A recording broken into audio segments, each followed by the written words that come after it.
Pemerintah Kota Banjarmasin saban tahunnya mengalokasikan anggaran sebesar 100 miliar rupiah untuk dana hibah dan bantuan sosial bagi lembaga maupun organisasi masyarakat di setiap SKPD di lingkungan pemerintah kota. Hibah diberikan untuk mendukung program pemerintah daerah meskipun kadang menjadi prioritas utama. Besaran hibah ditentukan berdasarkan usulan dari Satuan Kerja Perangkat Daerah. Pemerintah Kota Banjarmasin saban tahunnya mengalokasikan anggaran sebesar 100 miliar rupiah untuk dana hibah dan bantuan sosial bagi lembaga maupun organisasi masyarakat di setiap SKPD di lingkungan pemerintah kota.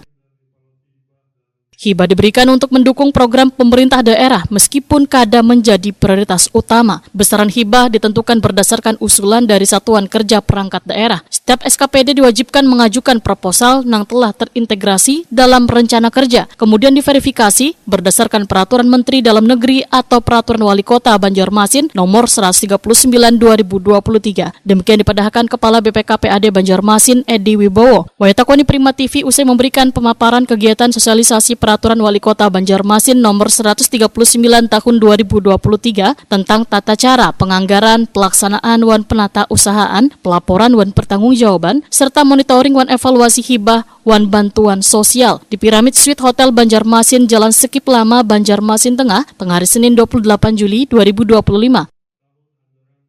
Edi Wibowo memadahkan syarat untuk mengajukan hibah meliputi kepemilikan yayasan, domisili, struktur kepengurusan, serta peruntukan yang jelas.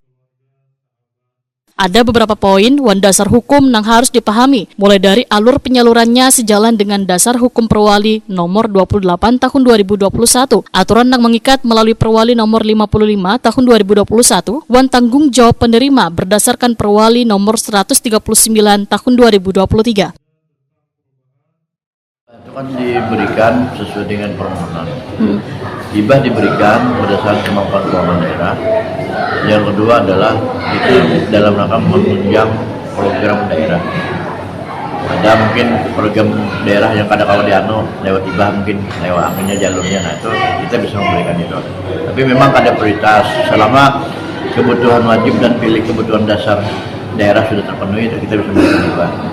Berapa besarannya itu tergantung usulan masing-masing SKPD lah.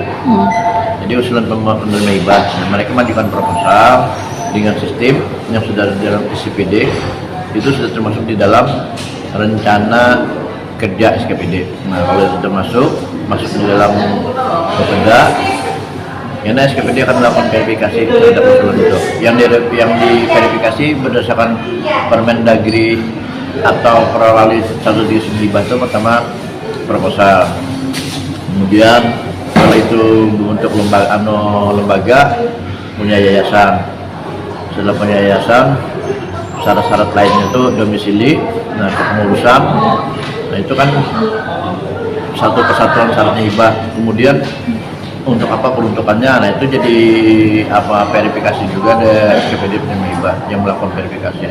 Kalau itu sudah disetujui, hanya disampaikan ke TAPD untuk dibahas, karena jangan sampai pemberi hibah tumpang tindih.